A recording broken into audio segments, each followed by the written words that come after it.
نحمده ونصلي ونسلم على رسوله الكريم اما بعد فاعوذ بالله من الشیطان الرجیم بسم اللہ الرحمن الرحیم۔ سامعین محترم، آج کا ہمارا درس حضور خاتم النبیین صلی اللہ تعالی علیہ وآلہ وسلم کے فرامین کی روشنی میں نماز پڑھنے کا طریقہ۔ حضرت ابو ہریرہ رضی اللہ تعالی عنہ سے روایت ہے کہ مسجد میں حضور نبی کریم صلی اللہ تعالی علیہ وآلہ وسلم تشریف فرما تھے۔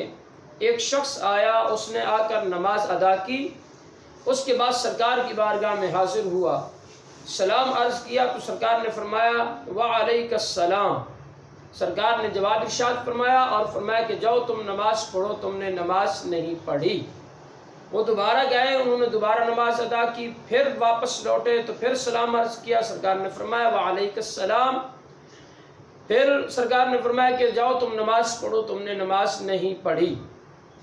وہ دوبارہ گئے، دوبارہ تیسری مرتبہ میں جب سرکار نے فرمایا تو عرض کرتے ہیں یا رسول اللہ آپ ارشاد فرما دیجئے کہ میں کس طرح نماز پڑھوں، مجھے تو اسی طرح پڑھنا آتا ہے۔ تو سرکار نے فرمایا جاؤ تم اچھے طریقے سے وضو کرو، اس کے بعد تم قبلے کی طرف رخ کر کے اللہ اکبر کہو، اور اس کے بعد کھڑے ہو جاؤ اور قرآن مجید فرقان حمید کی تلاوت کرو، یعنی قیام میں جب تکبیر کہہ لو اس کے بعد قیام میں قرآن کی تلاوت کرو جتنا تمہیں میسر آئے۔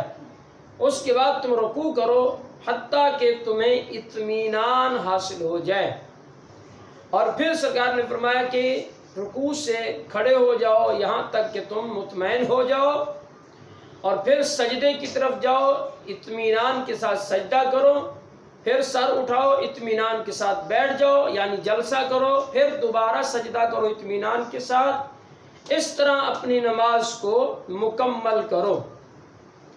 تو اس سے عزیزان محترم یہ بات ثابت ہوتی ہے کہ نماز کو جب ادا کیا جائے تو احسن طریقے سے اطمینان کے ساتھ ادا کیا جائے۔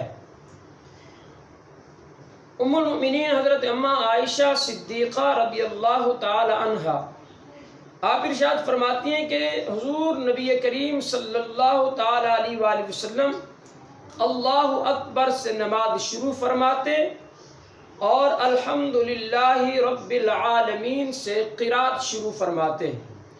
جب رکوع کرتے تو سر کو نہ اٹھائے ہوتے اور نہ جھکائے ہوتے بلکہ متوسط حالت میں رکھتے تھے، یعنی پیٹھ کے برابر جس طرح حکم ہے۔ اور جب رکوع سے سر اٹھاتے تو سجدے کو نہیں جاتے یہاں تک کہ آپ علیہ الصلوۃ والسلام سیدھے کھڑے ہو جاتے۔ اس کے بعد آپ علیہ الصلوۃ والسلام سجدے کی طرف جاتے یہاں تک کہ آپ علیہ الصلوۃ والسلام سجدہ فرماتے۔ سجدے کے بعد پھر جب سجدے سے سر اٹھاتے اطمینان کے ساتھ بیٹھتے، پھر دوسرا سجدہ کرتے، اور ہر 2 رکعت کے بعد التحیات شریف پڑھتے اور بایاں پاؤں بچھاتے اور داہنا پاؤں کھڑا رکھتے، اور شیطان کی طرح بیٹھنے سے منع فرماتے اور درندوں کی طرح کلائیاں بچھانے سے بھی منع فرماتے، یعنی سجدے کی حالت میں مردوں کے لیے یہ حکم ہے۔ اور سلام کے ساتھ نماز کو مکمل فرماتے تھے، ختم فرماتے تھے، یعنی جب نماز کو مکمل فرما لیتے تو السلام علیکم ورحمۃ اللہ کہتے میرے آقا علیہ الصلوۃ والسلام، تو نماز کو مکمل فرماتے۔ حضرت ابو ہریرہ رضی اللہ تعالی عنہ سے روایت ہے کہ حضور صلی اللہ تعالی علیہ وآلہ وسلم نے ہمیں نماز پڑھائی اور پچھلی صف میں ایک شخص کھڑا تھا۔ اس شخص نے نماز میں کچھ کمی کی، تو جب میرے آقا علیہ الصلوۃ والسلام نے سلام پھیرا تو سلام پھیرنے کے بعد سرکار علیہ الصلوۃ والسلام اس شخص کی طرف مخاطب ہوئے۔ سرکار نے فرمایا کہ اے فلاں، تو اللہ سے نہیں ڈرتا؟ کیا تو نہیں دیکھتا کہ کیسے نماز تو پڑھتا ہے؟ تم یہ گمان کرتے ہو کہ جو تم کرتے ہو اس میں سے کچھ مجھ پر پوشیدہ رہتا ہے؟ خدا کی قسم میں پیچھے سے ویسا ہی دیکھتا ہوں جیسے سامنے سے۔ تو عزیزان محترم، اس سے یہ بات ثابت ہوتی ہے کہ میرے آقا علیہ الصلوۃ والسلام کو اللہ تبارک و تعالی نے وہ عظیم بصارت عطا فرمائی، عظیم بصیرت عطا فرمائی کہ میرے آقا علیہ الصلوۃ والسلام جو ہے وہ جس طرح آگے دیکھا کرتے تھے اسی طرح پیچھے بھی دیکھا کرتے تھے، اور میرے آقا علیہ الصلوۃ والسلام ہر معاملے سے آگاہ رہتے تھے۔ یہی وجہ تھی کہ میرے آقا علیہ الصلوۃ والسلام کہیں پر اگر کوئی کمی بیشی دیکھتے تھے تو اصلاح فرما دیتے تھے۔ حضرت ابو موسیٰ اشعری رضی اللہ تعالی عنہ سے مروی ہے کہ ارشاد فرماتے ہیں کہ حضور علیہ الصلوۃ والسلام کہ جب تم نماز پڑھو تو صفیں سیدھی کر لو، پھر تم میں سے جو کوئی امامت کرے وہ جب تکبیر کہے تو تم بھی تکبیر کہو، اور جب غیر المغضوب علیہم ولا الضالین کہے تو تم آمین کہو، اللہ تبارک و تعالی تمہاری دعاؤں کو قبول فرمائے گا۔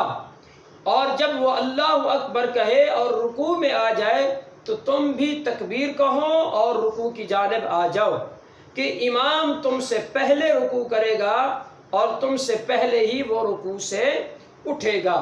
رسول اللہ صلی اللہ تعالیٰ علیہ وآلہ وسلم نے ارشاد فرمایا یہ تو اس کا بدلہ ہو گیا، اور جب وہ امام سمع اللہ لمن حمدہ کہے تو تم جو ہے اللہم ربنا لک الحمد کہا کرو، اور جب یہ تم کہو گے تو اللہ تبارک و تعالی تمہاری سنے گا۔ اسی طرح امام بخاری رحمۃ اللہ علیہ ایک حدیث پاک لائے ہیں، حضرت ابو ہریرہ سے روایت ہے، فرماتے ہیں کہ حضور اقدس صلی اللہ تعالی علیہ وآلہ وسلم ارشاد فرماتے ہیں کہ جب امام غیر المغضوب علیہم ولا الضالین کہے تو تم آمین کہو، جس کا قول ملائکہ کے قول کے طرح ہوگا، ان کے موافق ہوگا، یعنی فرشتوں کے قول کے موافق ہوگا، تو اس کے اگلے تمام کے تمام گناہ بخش دیے جائیں گے۔ تو عزیزان محترم، یقیناً جب ہم نماز پڑھتے ہیں تو سورہ فاتحہ کا جب اختتام کرتے ہیں وَلَضَّالِّينَ کے ساتھ تو اس کے بعد آمین کہا جاتا ہے، تو جب وَلَضَّالِّينَ کہا جاتا ہے تو اس پر فرشتے بھی آمین کہتے ہیں۔ تو یقیناً ہم فرشتوں کی آواز کو نہیں سنتے، تو مطلب یہ ہوا کہ آہستہ آواز میں آمین کہنی چاہیے، اور یہی میرے آقا علیہ الصلوۃ والسلام کا فرمان بھی ہے۔ حضرت ابو ہریرہ رضی اللہ تعالیٰ سے روایت ہے کہ رسول اللہ صلی اللہ تعالیٰ علیہ وآلہ وسلم نے ارشاد فرمایا کہ امام تو اس لیے بنایا گیا ہے کہ اس کی اقتداء کی جائے، جب تکبیر کہے تو تم بھی تکبیر کہو، اور جب امام قرات کرے تو تم خاموش رہو اور امام کی تلاوت کو سماعت کرو۔ حضرت علقمہ رضی اللہ تعالیٰ سے روایت ہے کہ حضرت عبداللہ ابن مسعود رضی اللہ تعالیٰ فرماتے ہیں کیا تمہیں وہ نماز نہ پڑھاؤں جو رسول اللہ صلی اللہ تعالیٰ علیہ وآلہ وسلم کی نماز تھی؟ ہم نے عرض کیا کیوں نہیں، ضرور۔ تو پھر انہوں نے نماز پڑھی اور ہاتھ نہیں اٹھائے مگر پہلی تکبیر پر، یعنی سوائے تکبیر تحریمہ کے اور کسی مقام پر بھی حضرت عبداللہ ابن مسعود رضی اللہ تعالیٰ نے ہاتھوں کو بلند نہیں فرمایا، یعنی رفع یدین نہیں کیا۔ اسی طرح حضرت عبداللہ ابن مسعود فرماتے ہیں کہ میں نے رسول اللہ صلی اللہ علیہ وسلم، حضرت سیدنا صدیق اکبر، حضرت سیدنا فاروق اعظم رضی اللہ تعالیٰ عنہما، ان تمام ہستیوں کے ساتھ میں نے نماز پڑھی ہے، تو ان تمام حضرات نے بھی ہاتھ نہیں اٹھائے مگر نماز شروع کرتے وقت۔ عزیزان محترم، اس سے یہ بات ثابت ہو گئی کہ رفع یدین کسی بھی موقع پر جائز نہیں ہے سوائے تکبیر تحریمہ کے۔ اور اسی طرح میرے آقا علیہ الصلوۃ والسلام کا فرمان کہ حضرت جابر بن سمرہ رضی اللہ عنہ فرماتے ہیں کہ نبی کریم صلی اللہ علیہ وسلم نے ارشاد فرمایا کہ یہ کیا بات ہے کہ میں تمہیں ہاتھ اٹھاتے ہوئے دیکھتا ہوں جیسے گھوڑے کی دمیں ہیں، نماز میں سکون کے ساتھ رہا کرو۔ میرے آقا علیہ الصلوۃ والسلام نے بار بار نماز میں ہاتھ اٹھانے سے منع فرمایا۔ اور حضرت علی رضی اللہ تعالی عنہ سے روایت ہے، فرماتے ہیں کہ سنت سے ہے کہ نماز میں ہاتھ پر ہاتھ رکھے اور وہ ہاتھ نماز کی حالت میں ناف کے نیچے رکھے جائے۔ تو عزیزان محترم، یہ نماز کا طریقہ جو کہ رسول اللہ صلی اللہ تعالیٰ علیہ وآلہ وسلم کے فرامین کی روشنی میں آپ نے سماعت فرمایا۔ انشاءاللہ العزیز جو اگلا ہمارا درس ہے وہ انشاءاللہ العزیز نماز پڑھنے کا طریقہ آسان انداز میں احکام فقہیہ کے اعتبار سے آپ حضرات کے سامنے بیان کریں گے۔ اللہ تبارک و تعالیٰ کی بارگاہ سے دعا ہے کہ اللہ تبارک و تعالیٰ ہمیں اپنی نمازوں کو درست کرنے کی سعادت نصیب فرمائے۔ آمین۔ وآخر دعوانا الحمدللہ رب العالمین۔